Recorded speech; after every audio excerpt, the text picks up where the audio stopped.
நீ கவலைப்பட்டு எதற்காக கண்ணீர் வடித்து கொண்டிருக்கிறாய்? என் சமூகத்தில் நீ இருந்துவிடு, உன்னுடைய தேவைகளை நான் சந்திப்பேன் என்று ஆண்டவர் வாக்கு கொடுக்கிறார்.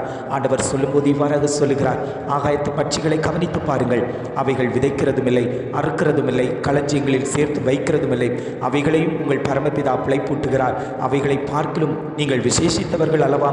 கவலைப்படுகிறதுனால உங்களில் எவன் தன் சரீர அளவோடு ஒரு முழத்தை கூட்டுவான்? உடைக்காகவும் நீங்கள் கவலைப்படுகிறது என்ன? காட்டு புஷ்பங்கள் எப்படி வளருகிறது என்று கவனித்து பாருங்கள், அவைகள் உழைக்கிறதும் இல்லை, நோர்க்கிறதும் இல்லை. என்றாலும் சாலமோன் முதலாய் தன் சர்வ மகிமையில் அவைகளில் ஒன்றை போலாகிலும் உடுத்தி இருந்ததில்லை என்று உங்களுக்கு சொல்லுகிறேன். அற்ப விசுவாசிகளே, இன்றைக்கு இருந்து நாளைக்கு அடுப்பிலே போடப்படும் காட்டுப்புல்லுக்கு தேவன் இவ்விதமாக உடுத்துவித்தால் உங்களுக்கு உடுத்துவிப்பது அதிக நிச்சயம் அல்லவா? ஆகையால் எண்ணத்தை உண்போம், எண்ணத்தை குடிப்போம், எண்ணத்தை உடுப்போம் என்று கவலைப்படாதிருங்கள். இவைகளையெல்லாம் அஞ்ஞானிகள் நாடி தேடுகிறார்கள். இவைகளையெல்லாம் உங்களுக்கு வேண்டியவைகள் என்று உங்கள் பரம